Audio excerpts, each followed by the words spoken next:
Pessoal, boa noite.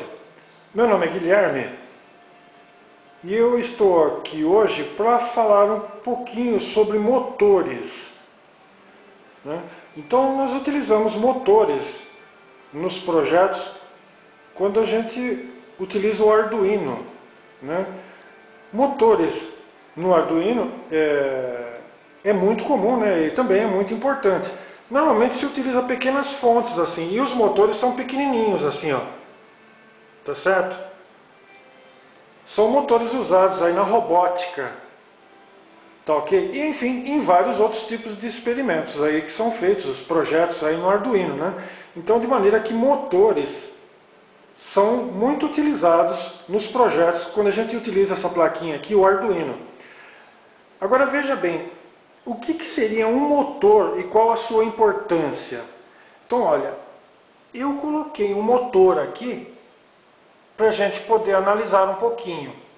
Porque veja, é muito utilizado o motor nos projetos no Arduino, porém, muitas pessoas desconhecem aqui, né, as forças eletromagnéticas que fazem com que o motor se movimente. Então veja bem, olha, no motor, né, aqui eu montei aqui um pequeno motor. Então olha, o que a gente pode destacar no motor?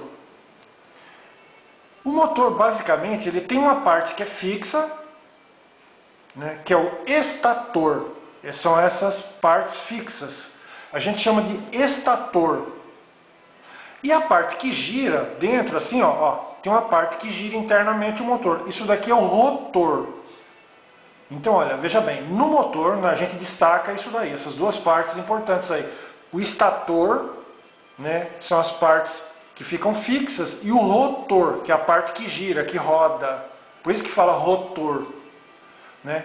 Esse dispositivo motor, ele é extremamente importante quando a gente fala em tecnologia, porque o motor, ele também pode ser um gerador.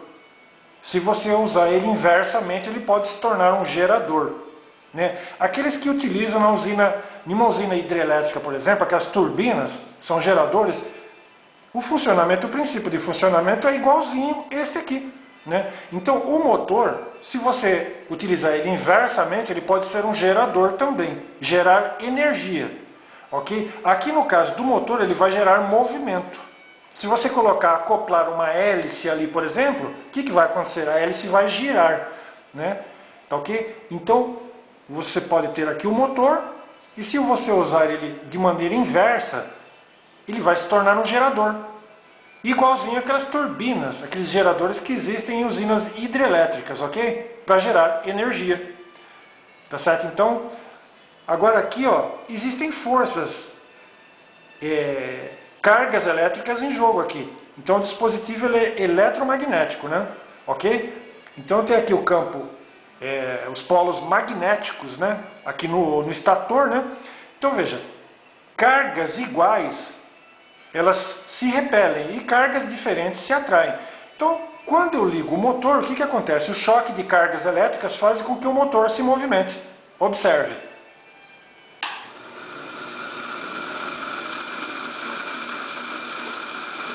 Ok? Então esse é um motor, né? O princípio de funcionamento dele. Ok? Eu parei ele, né, para a gente poder continuar conversando. Então veja bem, o que faz o motor? Porque eles não estão, o estator ele está longe do rotor. E o que faz ele girar? Né? São exatamente esse choque de cargas iguais e diferentes.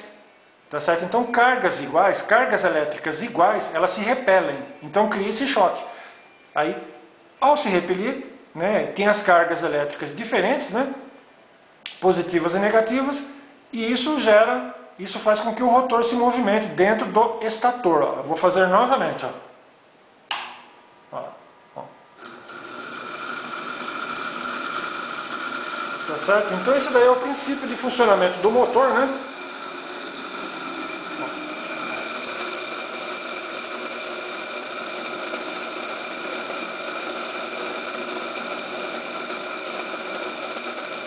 Tá certo?